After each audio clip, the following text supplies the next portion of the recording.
Bonjour à toutes, bonjour à tous, bienvenue sur Solaris, la petite chaîne dédiée au monde de l'ailleurs et de l'étrange. Nous sommes toujours dans la section astrophotographie avec le Smart Telescope de Célestron, l'origine. Avec beaucoup de retard, il s'agit de la seconde vidéo commentée sur la photographie de Jupiter par l'origine, deuxième vidéo d'une série qui en comportera normalement au moins deux autres.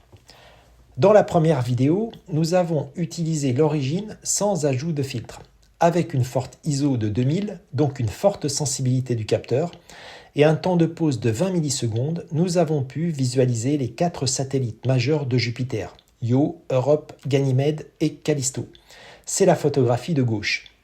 Avec une faible ISO de 100 et un temps de pause de 2 millisecondes, nous avons pu visualiser les deux bandes planétaires de Jupiter, mais très difficilement. C'est la photographie de droite. Ces photographies ne sont pas réussies, mais elles sont attendues avec ce type d'instrument. Dans cette vidéo et les suivantes, nous allons essayer d'améliorer les photographies. L'un des problèmes rencontrés avec la photographie des planètes comme Jupiter est la forte luminosité de l'astre. Pour la réduire, il est conseillé d'utiliser des filtres de type planétaire ou lunaire.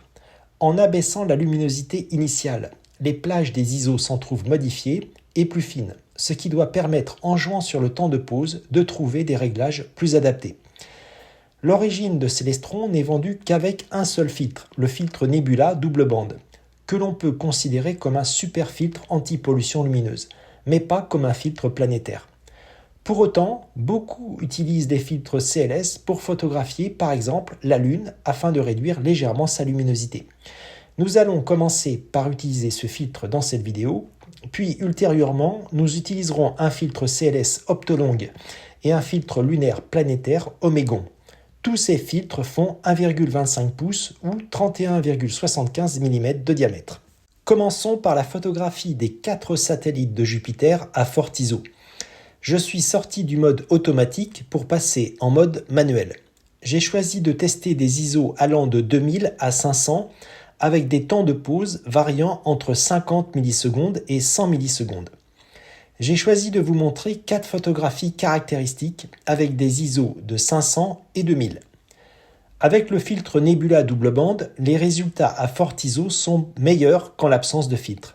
Il y a moins d'aberrations chromatiques et de distorsion des formes, que ce soit au niveau de la planète ou au niveau de ses satellites.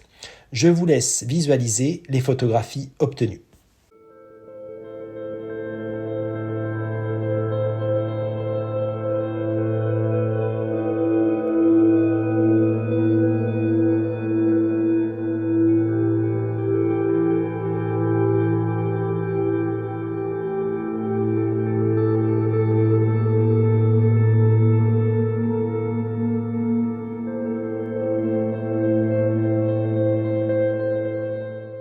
Concernant la photographie des deux bandes planétaires majeures de Jupiter, j'ai bien sûr sélectionné l'ISO minimum de 100.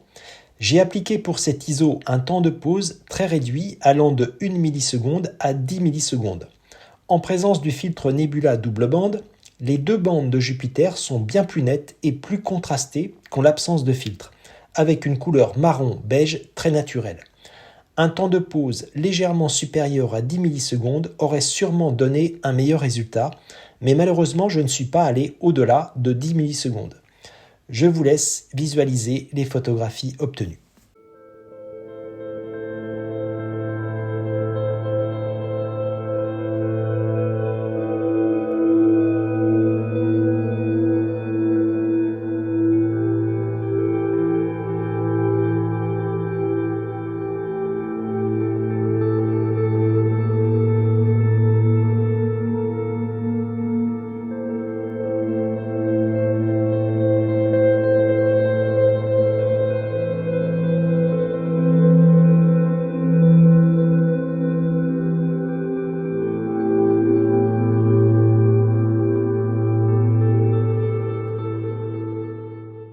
En conclusion, l'utilisation du filtre Nebula double bande, même s'il ne correspond pas spécifiquement à un filtre planétaire, améliore déjà les photographies de Jupiter par rapport à une capture sans filtre.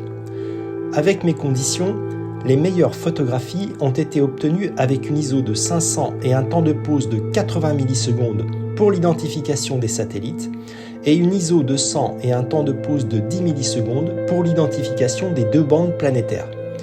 Si vous avez acheté le filtre Nebula avec l'origine, je vous recommande donc de l'utiliser pour le mode planétaire, en tout cas pour Jupiter et Saturne, si vous n'avez pas d'autres filtres de 1,25 pouces à disposition. Nous verrons dans des vidéos ultérieures les résultats obtenus avec un filtre CLS Optolong ou un filtre lunaire planétaire Omégon. Cette vidéo est maintenant terminée, merci de l'avoir visionnée, n'oubliez pas de vous abonner à ma chaîne pour être informé des prochaines vidéos. Laissez-moi un pouce vers le haut, cela me fera plaisir. À bientôt sur Solaris.